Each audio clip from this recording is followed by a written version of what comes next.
सब हेलो दोस्तों, स्वागत है आपका एके फिजिक्स क्लासेस के ऑफिशियल यूट्यूब चैनल पर। और हमने लास्ट में यही टॉपिक छोड़ा था, विग्नर सीड सेल। ठीक है, और मैंने कहा था इसको मैं अगले लेक्चर में बताऊंगा।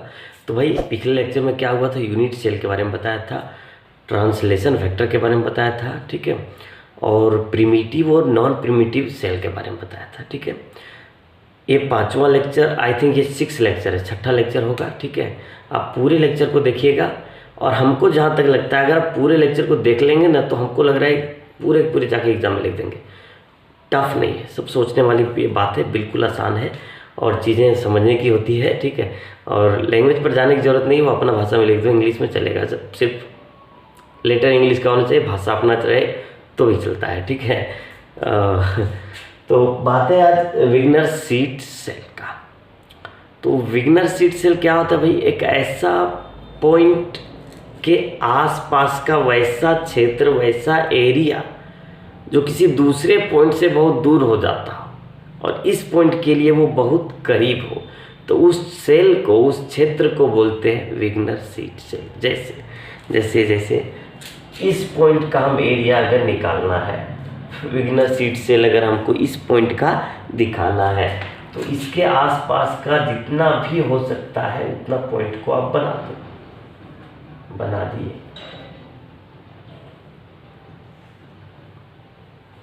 ठीक है भाई, अगर इस पॉइंट का हमको विग्नर सीड सेल पता करना है तो क्या करेंगे, हम सब पॉइंट को मिला देंगे। मिला दिए, ठीक है, मिला दिए भाई, सब पॉइंट को आपस में मिला दीजिए। ठीक है, मिला दिए। हर एक पॉइंट का परपेंडिकुलर बाइसेक्टर खींचिए।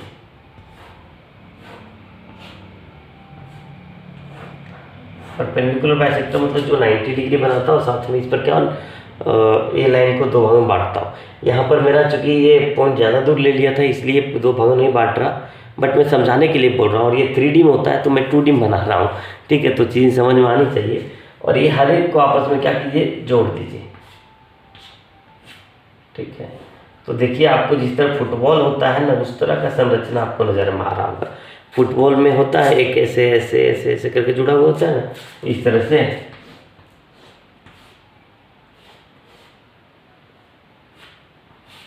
इस तरह से होता है कि नहीं, मैं इसका फिगर भी दिखाऊंगा, विग्नर सीड सेल किस तरह नजर आता है। ठीक है, तो इसी सेल को बोलते हैं विग्नर सीड सेल। इसमें क्या होता है, डेफिनेशन में मैंने बताया कि ये जो रीजन है जिसको मैं इस तरह से कर रहा हूँ, ये जो क्षेत्र है, वो क्षेत्र इस पॉइंट के इतने ज़्यादा करीब है कि इसके अलावा किसी दूसरे पॉइंट के उतने ज़्यादा करीब नहीं हो सकते। मतलब ये क्षेत्र इस पॉइंट के बहुत ज़्यादा करीब है, इसीलिए इस सेल को बोलेंगे विग्नर सीड सेल। बात समझ में आ गई? तो आज का लेक्चर चलेगा सिमेट्री के ऊपर। ये पिछला लेक्चर छूट गया था, इसके लिए था। तो सिमेट्री, ठीक है, तो देखते हैं भाई सिमेट्री कैसे होती है। ठीक है, सिमेट्री ऑपरेशन, बात समझ में आएगी जी? बिल्कुल समझ में आनी चाहिए। सिमेट्री ऑपरेशन मतलब क्या होता है भाई, जैसे ये मार्कर है, इसको मैं एक लैटिस मान लेता हूँ। तो इस लैटिस में कौन सा ऐसा ऑपरेशन लगावें जिससे कि क्या हो, ये जिस तरह है उसी तरह नज़र में आएगा और उसी तरह होना भी चाहिए, सेम टू सेम रहे। तो कोई कहेगा नहीं सर इसको जो है सो 30 डिग्री से घुमा दीजिए, तो गलत बात, ये वैसा नहीं है। सीधा था, इसका माथा यहाँ पर था, इसका माथा यहाँ आ गया, नहीं होगा। कोई बोलेगा नहीं 90 डिग्री घुमा दीजिए, घुमा दीजिए, इसका माथा ऊपर होना चाहिए। कोई कहेगा इतना घुमा दीजिए, नहीं भाई इतना घुमा दीजिए, नहीं। कोई कहेगा इतना घुमाया, अब तो बताइए सीधा था, सीधा है, नहीं, माथा इसका नीचे हो गया। तो जब इसको हम क्या किए, ऐसे था, इसको पूरे के पूरे रोटेट कर दिए, कितना 360 डिग्री से, तो ये क्या हुआ, जैसे तैसे हो गया। ठीक है, तो हम इसको कहेंगे बाद में क्या है, कि रोटेशन सिमेट्री है। मतलब रोटेट करने के बाद ये जैसे तैसे आ गया। मतलब कोई ऐसा ऑपरेशन लगा दें जिसकी वजह से वो लैटिस जिस तरह है उसी तरह नजर आएगा, तो उसको अपन बोलेंगे सिमेट्रिकल ऑपरेशन, सिमेट्री ऑपरेशन। ठीक है, इसमें 4 तरह की होती है। सबसे पहला है जो कि हमें बताया है, वो पहला क्या है, ट्रांसलेशन सिमेट्री। दूसरा है रोटेशन, ये 4 है, चारों में पढ़ेंगे, सिमेट्री है। और तीसरा सिमेट्री है जिसको हम लोग बोलते हैं रिफ्लेक्शन। ठीक है। नोट्स आपको दिया हुआ है, नोट्स के लिए आपको मेरा व्हाट्सअप नंबर पर आइए, वहाँ पर आपको नोट्स मिल जाएगा सारे हर एक सेमेस्टर का, ठीक, मतलब हर एक पेपर का, और उसको आप आसानी से अपने समझ सकते हैं। जिस जो हम यहाँ वीडियो बताएंगे वो सिर्फ और सिर्फ मैं समझाता हूँ, नोट्स वहाँ देता हूँ, ठीक है। तो व्हाट्सअप नंबर पे आइए, कोई भी सेमेस्टर के यहाँ आपको मिलेगा, ठीक है। टॉपिक वाइज टॉपिक चाहते हैं, टॉपिक वाइज टॉपिक मिलेगा, कोई दूसरा यूनिवर्सिटी के हैं तो उसको भी मिलेगा, कोई दिक्कत नहीं है, सबको मिलेगा, ठीक है। और चौथा जो है वो है इनवर्सन। क्या है भाई? इनवर्सन। ट्रांसलेशनल सिमेट्री जो है, ट्रांसलेशन सिमेट्री, उसके बारे में मैंने बताया था ट्रांसलेशन वेक्टर का, कि एक ऐसा लैटिस लेते हैं, एक ऐसा लैटिस लेते हैं, ठीक है। जैसे कोई लैटिस मैंने लिया है इस तरह से, पॉइंट का जाल तो मैंने बताया था स्पेस लैटिस में, एक ऐसा लैटिस लिए हैं मैंने इस तरह से, ठीक है। तो इस लैटिस का जो हम लोग फंडामेंटल ट्रांसलेशन वेक्टर इसको बोले थे आर, तो इस आर में कुछ ऐसा क्या बोलते हैं, एक ऐसा ऑपरेशन लगावे, एक ऐसा ऑपरेशन लगावे, जैसे मैंने लगा दिया टी, तो एक नया लैटिस आता है जिसको बोलते हैं आर डैश, और वो जो आर डैश आता है वो बिल्कुल क्या बोलते हैं, सिमिलर होता है एज आर, मतलब आर के जैसा ही होता है क्या, आर डैश। तो वैसे जो मैंने यहाँ ऑपरेशन लगाया उस ऑपरेशन को बोलेंगे हम ट्रांसलेशन ऑपरेशन। और मैंने इसके बारे में लास्ट वीडियो में बताया था कि ट्रांसलेशन वेक्टर क्या होता है। ट्रांसलेशन वेक्टर होता है N1A plus N2B plus N3 और C, ठीक है। N1A N2B N3C, N1 N2 N3 क्या इंटीजर होता है, अगर फ्रैक्शन हुआ तो नॉन प्रिमिटिव में चल जाता है, ये भी बताया था। और ये A B और C क्या है, बेसिस वेक्टर है, इसके बारे में बाद में बताएंगे, साथ में लेक्चर बढ़ेगी तो पूरा सॉलिड स्टेट में इसकी जरूरत पड़ती रहेगी, ठीक है। तो हम जहाँ तक समझते हैं ये बात समझ में आ गया होगा। आर डैश एक ऐसा नया ये लैटिस आया है जो है क्या, एक्चुअल में आर ही है, लेकिन उसमें एक ट्रांसलेशन ऑपरेशन लगाए हैं जिसकी वजह से वो आर के जैसा ही दिखता है। तो जो ट्रांसलेशन ऑपरेशन लगाए हैं उसको क्या बोलेंगे, ट्रांसलेशन ऑपरेशन, ठीक है। बात समझ में आया। एक ऐसा ऑपरेशन लगाया हमने, जो लैटिस दिया हुआ था उस लैटिस में मैंने एक ऐसा ऑपरेशन लगा दिया जिसकी वजह से वो लैटिस बिल्कुल सेम टू सेम नजर आने लगा, ठीक है। तो उसको मैंने क्या बोला है, ट्रांसलेशन ऑपरेशन। बात समझ में आ गई। यहाँ तक वीडियो क्लोज करते हैं। इसके बाद है दूसरा रोटेशन। रोटेशन का एग्जांपल तो मैंने पहले भी दिया है, अभी भी दे रहा हूँ, कि समझिए कि एक पहिया है, क्या है, एक पहिया, ठीक है, एक पहिया है, ठीक है। तो इस पहिए को आप क्या करोगे, अब चलाओगे, ठीक है। इस पहिए को आप क्या करोगे, चलाओगे। जब इस पहिए को आप चलाओगे, ठीक है, तो ऑफकोर्स होगा कि यहाँ पर जो पॉइंट है, अगर हम थोड़ा आगे चलाएंगे तो ये पॉइंट यहाँ चल जाएगा, ये पॉइंट यहाँ चल जाएगा, थोड़ा घूमेगा कि नहीं, वो घूमेगा, ठीक है। तो जब हमने घुमाया, ठीक है, चक्का को ही ले लो, फैन को ही ले लो, ठीक है, एक बार घुमाए या तो थोड़ा सा घुमाए, ठीक है, तो क्या वो दूसरे जैसा नज़र आने लगा, बिल्कुल नहीं। तो भाई साइकिल का चक्का है, उसको एक बार घुमाए तो वो दूसरे जैसा नज़र आने लगा, बिल्कुल नहीं, जैसे तैसे नज़र आ रहा है। मतलब हम इसको अगर एक बार घुमा भी दें तो जैसे तैसे नज़र आएगा।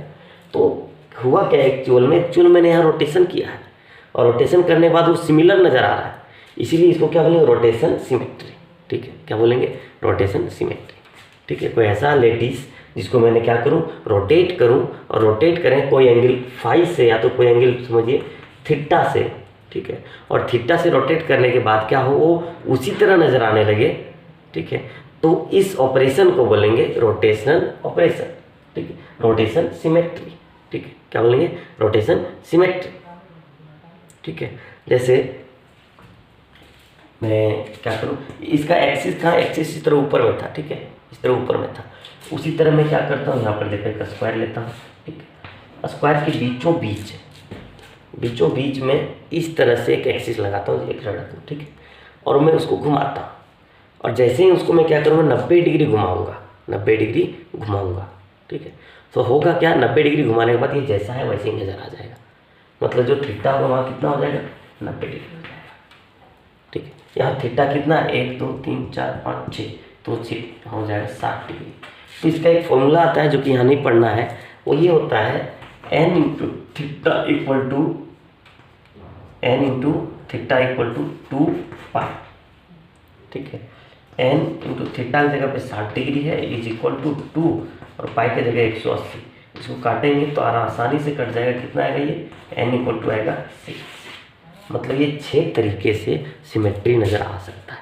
कितने तरीके से, 6 तरीके से ये क्या नज़र आ सकता है, सिमेट्री नज़र आ सकता है। उसी तरह इसमें भी भाई है ना, यहाँ पर 90 डिग्री के बाद सिमेट्री नज़र आता था। एक स्क्वायर बनाना, स्क्वायर बीच में एक रड को घुसा देना, रड नहीं कागज़ का बनाना भाई, पेपर का स्क्वायर बनाना और बीच में एक स्टिक घुमा देना, उसको घुमा के देखना। जैसे इस तरह एक्सिस था, जैसे आप उसको इस तरह करोगे देखना बिल्कुल उसी तरह नजर आएगा जिस तरह पहले था। इसका मतलब 90 डिग्री उसका क्या हुआ, एंगल ऑफ रोटेशन हुआ। तो 90 डिग्री उसका एंगल ऑफ रोटेशन हुआ। और अगर हम इस फॉर्मूले पर पुट करेंगे तो n into 90 is equal to 360। ठीक है, अब ये आसानी से कट जाएगा कितने बार में, 4 बार में। इसका मतलब n इक्वल टू कितना है, 4। इसका मतलब ये जो स्क्वायर है वो 4 तरह से रोटेशन को शो कर सकता है, 4 तरह से रोटेशन को शो कर सकता है। ठीक है, तो ये था रोटेशन सिमेट्री। मतलब हम रोटेट भी करें किसी लेटिस को तो वो उसी तरह नजर आएगा जिस तरह पहले था। बात समझ में आई। ठीक है, अब है रिफ्लेक्शन सिमेट्री, तो इसको मिटाते हैं और इसके साथ ये दोनों को भी मिटा देते हैं। ठीक है, तो रिफ्लेक्शन,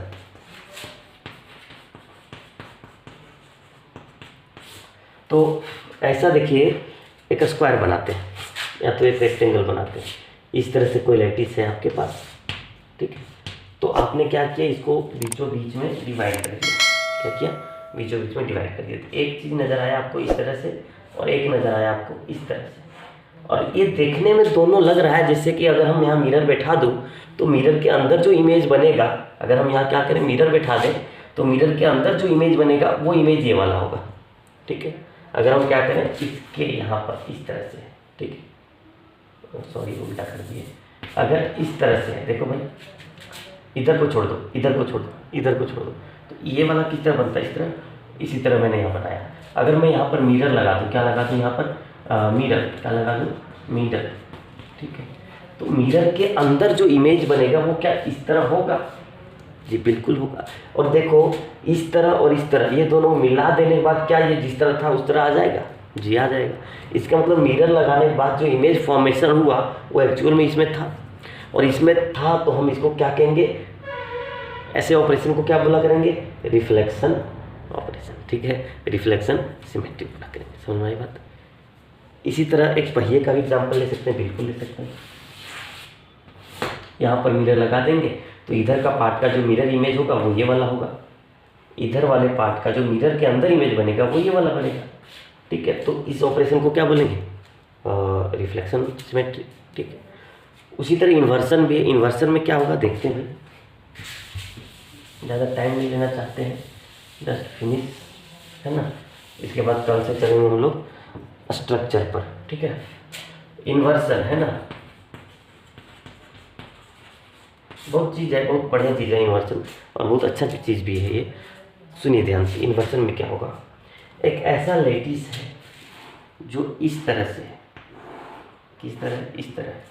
ठीक है, और एक कोई खास पॉइंट यहाँ से जितना दूर पर है उसको मैंने आर माना। कितना माना, आर। तो हम देख रहे हैं कि आर डिस्टेंस इधर लिए तो एक लेटिस नज़र आया इस टाइप से।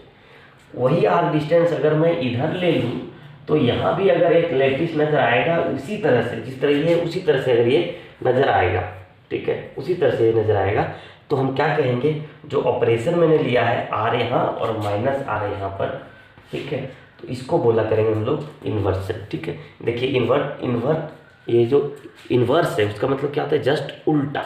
तो ये देख रहा है उसको, वो देख रहा है उसको, दोनों आपस में दूसरे को देख रहा है कि नहीं, हम इधर देख रहे हैं वो इधर देख रहा है, इसका मतलब हम जिधर देख रहे हैं उसके उल्टा डायरेक्शन में वो देख रहा है।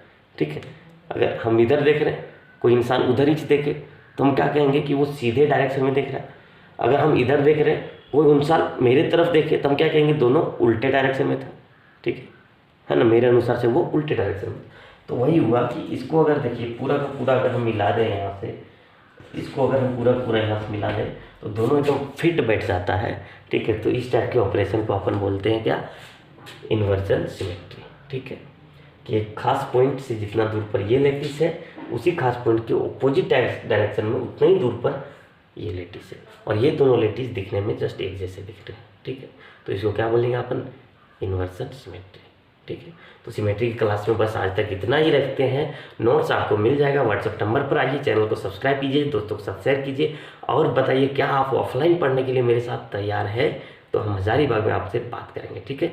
तो कमेंट जरूर करना दोस्त, और कमेंट से ही मोटिवेशन मिलती है, मोटिवेशन से ही मैं वीडियो बनाता हूँ। और अभी मुझे कुछ नहीं मिल रहा है, पिछले 2-2.5 साल से मैं वीडियोस बनाता हूँ, लगातार नहीं हो पाता, कारण कि ज़रूरत है कुछ दूसरे भी चीज़ का, उधर भी रहना पड़ता है, ठीक है।